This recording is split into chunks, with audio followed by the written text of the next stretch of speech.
Hello everybody. अब हमने पिछले जो सीपीसी क्लास थी उसमें हमने डिग्री कंप्लीट कर लिया था, डिग्री के बारे में जान लिया था, डिग्री क्या होती है। आज हम हमारे क्लास में जजमेंट करेंगे, ठीक है। तो जजमेंट करने के बाद, जजमेंट को पूरा पढ़ने के बाद जजमेंट और डिग्री में डिफ्रेंशिएट कर देंगे ताकि हमको प्रॉपर समझ में आ जाए कि जजमेंट और डिग्री में डिफरेंस क्या होता है, ठीक है। तो हम अब जजमेंट से शुरू करते हैं कि जजमेंट क्या होता है। ठीक है, जजमेंट सबसे पहले तो ये एक जजमेंट डिफाइंड है सेक्शन 2 क्लॉज 9 में, सेक्शन 2(9), ठीक है, ऑफ द कोड सीपीसी के में जजमेंट डिफाइंड है। एक ही लाइन की डेफिनेशन है proper, the statement given by जज on the grounds of a decree और ऑर्डर, ठीक है। यानी कि जो वो डिग्री बनाई जाएगी उसके ग्राउंड पे जो स्टेटमेंट जज कोर्ट में देता है, ठीक है, पूरा मैटर हो गया। उसके बाद जो स्टेटमेंट जज दे रहा है on the ground of degree और ऑर्डर, ठीक है। जजमेंट जो है ऑर्डर और डिग्री दोनों के केसेस में होता है। ऑर्डर आपने पढ़ा होगा पिछले सेमेस्टर में, फिलहाल हमारे जजमेंट और डिग्री दो मेन मैटर हैं। मैं ऑर्डर को भी आपको बता दूं कि ऑर्डर क्या होता है कि बीच में कोई मैटर अराइज हुआ, जैसे कि केस चल रहा है, उसमें किसी गवाह को बुलाना है, ठीक है, किसी विटनेस को बुलाना है जो आ नहीं रहा है, तो वो विटनेस को बुलाने के लिए जो होगा वो ऑर्डर होगा। कोर्ट ऑर्डर करेगी उस विटनेस को बुलाओ, ठीक है ना, वो डिक्री नहीं है वो, ठीक है। अब वो ऑर्डर क्या है, किसी भी एक सूट में बीच में कोई मैटर अराइज हो गया, ठीक है, which is necessary to decide the whole suit, ठीक है, उसके लिए ऑर्डर दिए जाते हैं, ठीक है। ऑर्डर पे भी जजमेंट होता है, डिग्री पे भी जजमेंट होता है। जजमेंट तो जो जज बोल देता है, जो स्टेट में दे देता है, उसको जजमेंट कह देते हैं। एक बात तो ये है, तो यही डेफिनेशन है स्टेटमेंट ऑफ द जज बेस्ड ऑन द डिग्री और सूट, ठीक है। जजमेंट देने के बाद कोर्ट जब जजमेंट प्रोनाउंस कर देता है उसके बाद डिग्री लिखी जाती है, ठीक है। जजमेंट क्या होता है, कंक्लूजन होता है, कोर्ट जो बनाता है, conclusion made by the court. इसमें है, इसका सिंपल क्या है, सिंपल जो जज है वो सिंपल रीजनिंग देता है जजमेंट में कि क्यों जो डिग्री देगा वो डिग्री क्यों दी जा रही है, वह सच डिग्री इज गिवन, ठीक है। वो बताएगा कि ये मैटर था, इस मैटर के मैं इसमें ये डिसाइड कर रहा हूँ, इसके बेस पे डिग्री बनेगी, ठीक है। तो क्या कहेंगे, simple reasoning given by the जज as to why such decree is given, ये डिग्री क्यों दी जा रही है, ठीक है। जजमेंट साइन डेटेड होता है, ये सब चीज़ हम पढ़ेंगे। तो इसके क्या है, इसमें अब हम जजमेंट में एसेंशियल एलिमेंट्स देख लेते हैं कि जजमेंट के एसेंशियल एलिमेंट्स क्या क्या होते हैं, ठीक है। क्या क्या एसेंशियल एलिमेंट है जजमेंट के, जिस जो जजमेंट को बनाते हैं, जजमेंट में होने ज़रूरी है। पहला होता है कंसाइज स्टेटमेंट ऑफ केस। आपने कोई भी जजमेंट देखा हो कभी भी, अगर आपने कभी इंटर्नशिप करी हो या कैसे भी, अगर नहीं देखा हो तो आई विल ट्राई कि मैं आपको एक जजमेंट की कॉपी जो है किसी भी के थ्रू कैसे भी वे में जब लाइव क्लासेस हों तो मैं ला के दिखाऊँ। उसमें क्या होता है, पहले केस की पार्टीज कैसे कैसे बहुत कंसाइसली, बहुत एक 2 या 3 पेजेस में ख़त्म करने की कोशिश होती है जो, ठीक है। तो कंसाइज स्टेटमेंट ऑफ केस होता है, केस में क्या फैक्ट्स थे, क्या डिस्प्यूट, क्या मैटर ऑफ डिस्प्यूट था, ठीक है, क्या डिसाइडिंग फैक्टर्स थे, point of determination. Concise statement of case दूसरा एसेंशियल एलिमेंट है पॉइंट ऑफ डिटर्मिनेशन, कौन से पॉइंट्स के बेसिस पे डिटरमाइन कर रहा है कोर्ट, क्या क्या फैक्टर्स कोर्ट ने कंसिडर किए हैं।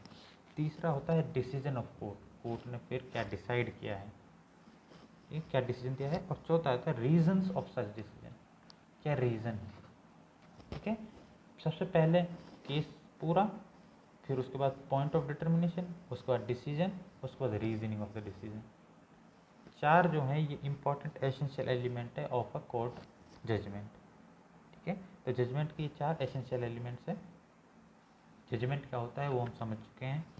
ये जब जजमेंट दे दिया जाता है उसके बाद हम आते हैं डिग्री पे।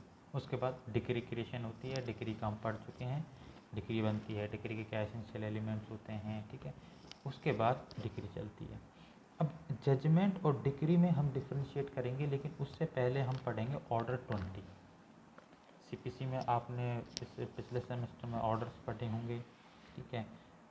अभी ऑर्डर 20 हमारे लिए पढ़ना ज़रूरी इसलिए है क्योंकि ऑर्डर 20 में डिफाइन दे रखा है जजमेंट एंड डिक्री। ऑर्डर 20 की हेडिंग है जजमेंट एंड डिक्री, ठीक है। ऑर्डर 20 पैरेलल है सेक्शन 33 की। जो मैं क्या कर मेरा क्या वे है, नॉर्मल वे मैं आपको बता दूँ कि ये जो पेज जैसे ये एक खाली पेज है यहाँ पे, तो इसको बीच में एक लाइन खींच के इधर लिख लीजिए सेक्शन और इधर ऑर्डर, ठीक है। जैसे इस तरीके से एक बीच में लाइन खींच के एक साइड सेक्शन एक साइड ऑर्डर, तो जिस साइड सेक्शन है उस साइड सेक्शन 33 करके जो हम पढ़ने वाले हैं और ऑर्डर 20, ठीक है। तो ये इस तरीके से पैरेलल चलते रहेंगे, इस तरीके से लिख लेंगे। तो इसके बाद इसका फ़ायदा ये है कि आपको सब चीज़ एकदम प्रॉपर कौन सी किससे रिलेटेड है वो याद होता जाएगा। ये एग्ज़ाम पर्पज़ से भी इम्पोर्टेंट होता है, सही रहता है, और कॉम्पिटिटिव पर्पज़ से बहुत सही रहता है। आपको पता है जुडिशरी की जो भी तैयारी करना चाहता है, जो भी जुडिशियल ऑफिसर बनने का इच्छुक है, उसके लिए सीपीसी पढ़ना बहुत इम्पोर्टेंट है। और आपका सिलेबस तो बहुत लिमिटेड है, एक पर्टिकुलर पोर्शन ही सिलेबस में दे रखा है, जबकि कंपटीशन में तो पूरा सीपीसी आता है, पूरा सिविल प्रोसीजर कोड जो है वो इन टोटो आता है वो। बाकी ये हम देखते हैं कि अभी जो हमारा सिलेबस है पहले तो हम वो कंप्लीट करेंगे उसके हिसाब से, तो उस हिसाब से हम इसको पढ़ते रहें तो ज़्यादा सही रहता है। अब हमें ये पता होना चाहिए कि जजमेंट और डिक्री जब हम पढ़ रहे हैं तो कौन सा सेक्शन उनसे रिलेटेड है और कौन सा ऑर्डर उनसे रिलेटेड है। तो 2 और 2(9) में उनकी डेफिनेशन है। सेक्शन 33 ये बताता है कि जब केस सुन लिया जाए, after the case has been heard, the court shall pronounce the judgement, जरूरी है shall pronounce the judgement, and the decree shall follow on such judgement. एक जजमेंट अनाउंस होगा और उस जजमेंट के बेसिस पे ही एक डिक्री क्रिएट की जाएगी, ठीक है। तो जजमेंट होने के बाद decree shall follow, decree judgement के बाद आएगी।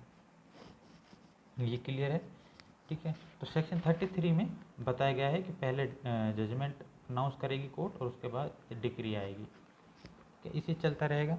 इसके बाद आते हैं हम ऑर्डर 20 पे।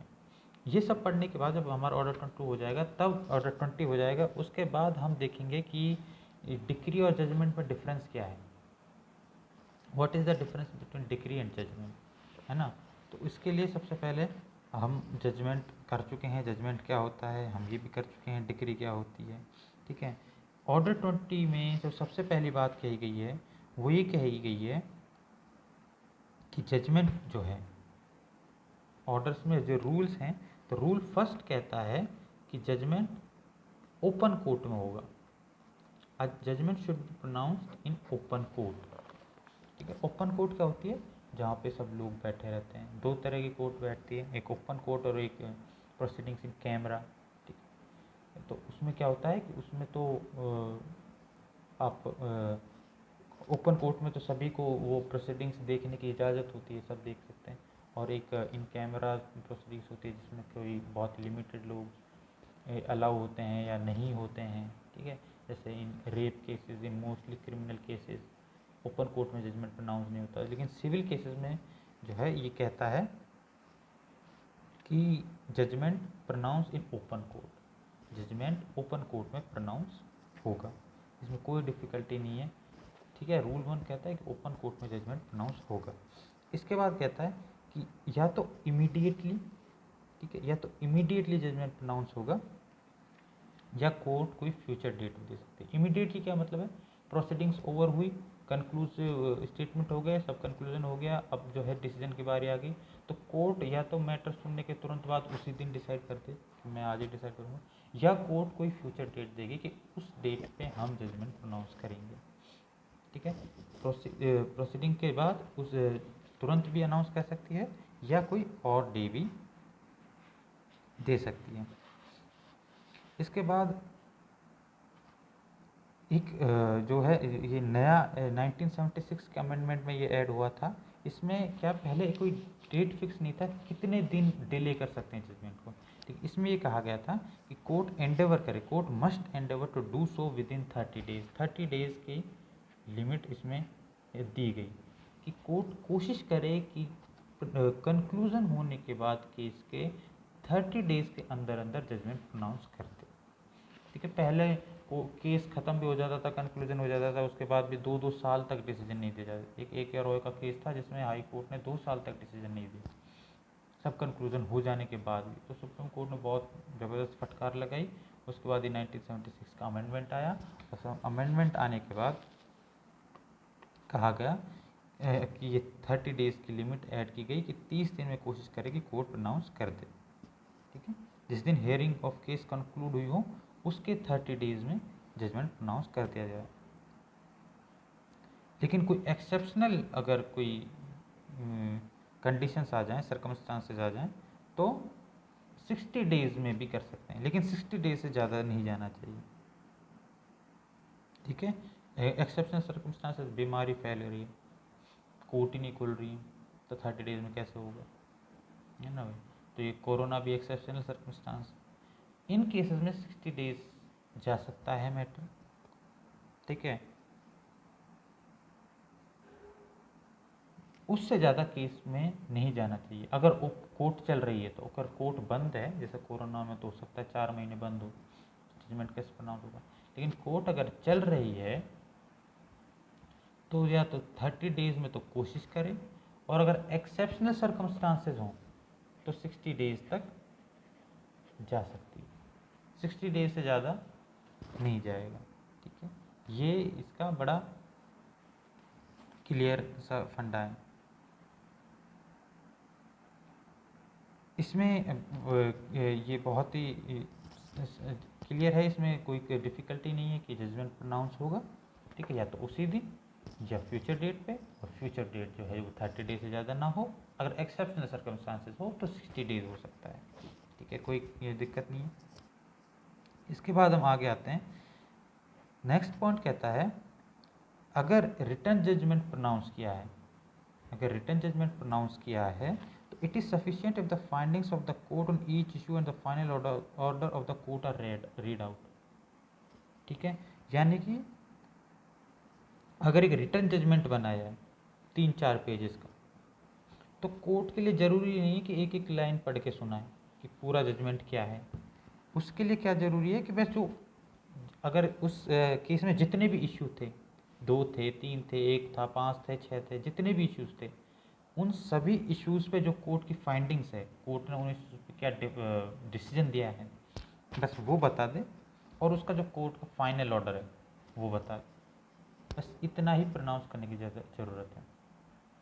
ठीक है, रिटन जजमेंट में it is not necessary to read out the whole judgement. Written judgement में it is not necessary to read out the whole judgement, only it is sufficient if the findings of the court on the each issue and the final order of the court are read out, सिर्फ उनको।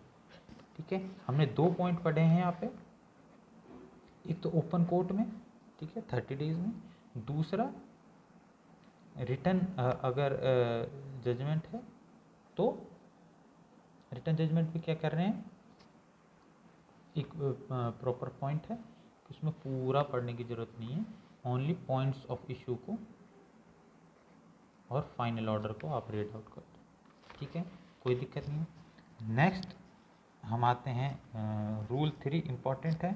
ये कहता है कि जो judgement pronounce होगा ना, उस पर डेट होगी, डेटेड होगा। ठीक है, और साइंड बाय जज, जिस भी जज ने उसको प्रोनाउंस किया है, जो भी जज डिसीजन प्रोनाउंस कर रहा है, उसके साइन उस पर होंगे। ठीक है, उस दिन की डेट होगी जिस दिन प्रोनाउंस किया गया है, और जजमेंट जज का साइन होगा। ठीक है ना, इसकी बहुत ही सिंपल, कोई दिक्कत नहीं है। अभी तक 3 पॉइंट्स में बिल्कुल क्लियर चल रहा है। इसके बाद बात कर चुके हैं इशू फ्रेम्स होते हैं, इसमें आपने पढ़े होंगे जब पिछले सेमेस्टर में, तो उसमें देख पढ़ा होगा कि सबसे पहले इश्यूज़ फ्रेम किए जाते हैं, क्या क्या इश्यूज़ होंगे इसको डिसाइड करने के लिए। जो हमारी वीडियोस काफ़ी लेंथ की हो गई है, तो हम नेक्स्ट वीडियो में उसको कंटिन्यू करते हैं।